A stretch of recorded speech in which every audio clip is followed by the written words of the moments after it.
Hello and welcome to Oceania Weekly. I'm Stephanie Greenfield. Toyota New Zealand has confirmed that it will temporarily cease the sale of a selection of its hybrid vehicles following an issue found with the regenerative braking systems fitted into each model. The decision impacts Corolla, RAV4, the Prius models, as well as the Lexus ES sedan and the UX crossover.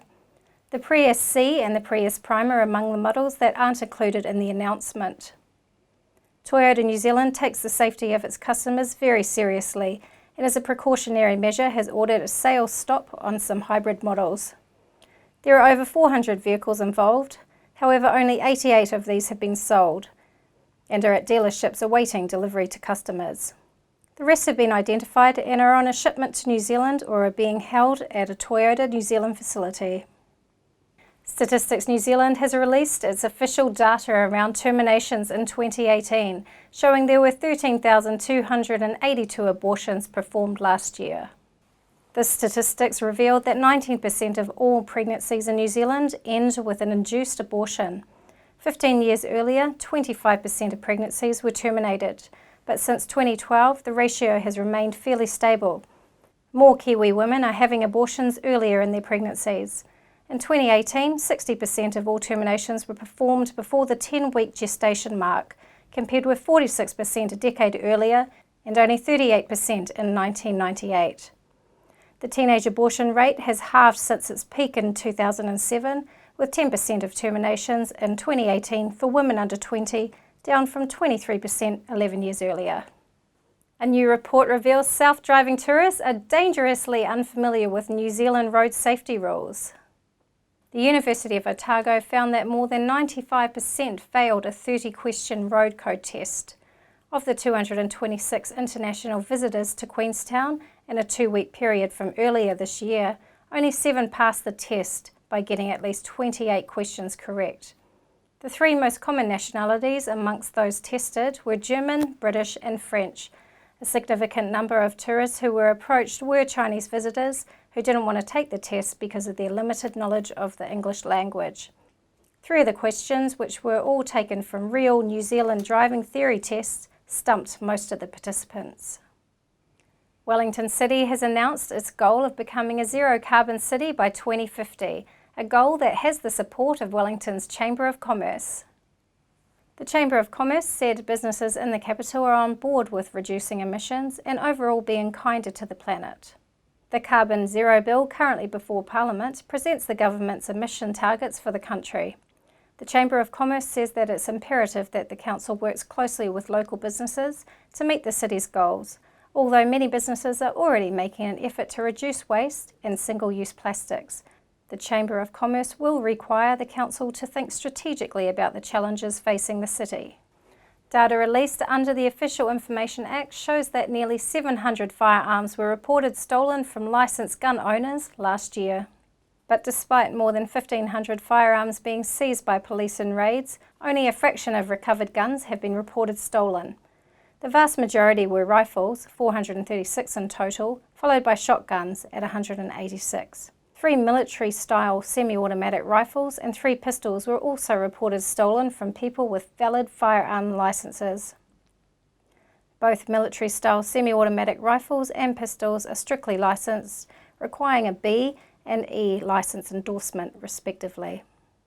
According to the annual report on global refugee movements, New Zealand has the 11th highest number of Chinese asylum seekers in the world. More than 100 Chinese applications for asylum were made in New Zealand in 2018, a 13% increase on previous years. The figures show 475 applications of all nationalities were awaiting a decision at the end of 2018, an 18% increase on the start of the year. Immigration New Zealand figures show asylum decisions in this financial year are set to reach record numbers. Behind China in the list of asylum claims are India, Sri Lanka, Iran and Saudi Arabia. The Philippine Department of Trade and Industry announced that the Philippine Pavilion in the up-and-coming Expo 2020 will be in the form of a bangkota, the ancient Tagalog word for coral reef. According to DTI, the theme highlights not only the country's natural resources, but the similarities between the coral reef and Filipinos, where both grow into colonies and thrive throughout the world. Philippine Consul General Paul Raymond Cortez told Carlige Times that the Philippine Pavilion at Expo 2020 hopes to encapsulate the journey of the Philippine nation from the 16th century to the present. The Philippine Pavilion will be a 3,000 metre square space with a 1,300 square metre enclosed area. Korean automakers dominated the latest quality survey by US market researcher DD Power. In the annual initial quality study released last week, Hyundai's premium brand Genesis came out on top among 32 brands, followed by Kia and Hyundai. The survey, first published in 1987, rates brands based on the number of defects and malfunctions reported by American car owners who made their purchases between November and February. Genesis had 63 problems per 100 vehicles, outperforming other premium brands such as Lincoln with 84, followed by Lexus, Mercedes-Benz and Porsche. South Korea's finance ministry is expected to slightly cut its growth estimate for the year. The South Korean government will gather pace during the second half of the year on the back of an improvement in the price of chips. However, a decline in chip prices is not showing signs of a let-up. An American Sino trade war is forecast to last longer than expected. The Finance Ministry has been expecting the economy to grow between 2.5 and 2.6% this year and said it would cut the range by a 0.1 percentage or more. Immigration New Zealand has apologised to Israeli ambassador after it mistakenly labelled both Palestinian and Israeli territories as Palestine on its website. The mistake has reached Israel, with the Jerusalem Post publishing an article about an official New Zealand government website wiping Israel off the map. Foreign Affairs Minister Winston Peters said the online fact sheet was a reference to Palestinian refugees. Mr. Peters said a minister-to-minister apology would be made if necessary. Foreign Affairs and Trade Secretary Chris Seed said there will now be a checking procedure with Immigration New Zealand before maps are put onto their website. Up next, we're going to cross over to Voice of America. Iran's shooting down of a US reconnaissance drone last week ramped up the tension in a region seemingly on the brink of conflict. It also exposed Europe's dilemma, caught between demands from Washington to abandon the 2015 nuclear deal and warnings from Tehran that such a move would see the full-throttled relaunch of its atomic program. It also puts the Europeans in a very difficult position and undermines their credibility as an international foreign policy actor. The Trump administration accuses Iran of conducting recent attacks on oil tankers in the Gulf of Oman, a charge Tehran denies. Britain supports the US accusations. Germany says it wants more evidence. Meanwhile, Iran has announced it is boosting uranium enrichment in a calculated breach of the 2015 nuclear deal. European leaders are urging both sides to step back. Of course we are concerned about the situation and are counting on diplomatic negotiations, on a political solution to a very tense situation. Nous devons absolument éviter l'escalade.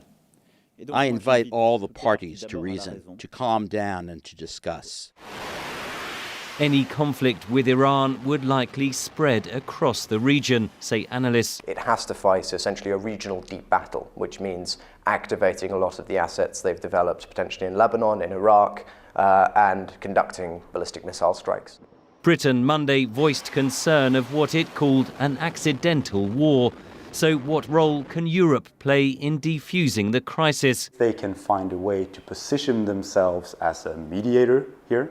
The danger is that Europe's efforts to mediate in the crisis are sidelined as the rhetoric between Washington and Tehran escalates. Henry Ridgewell for VOA News, London.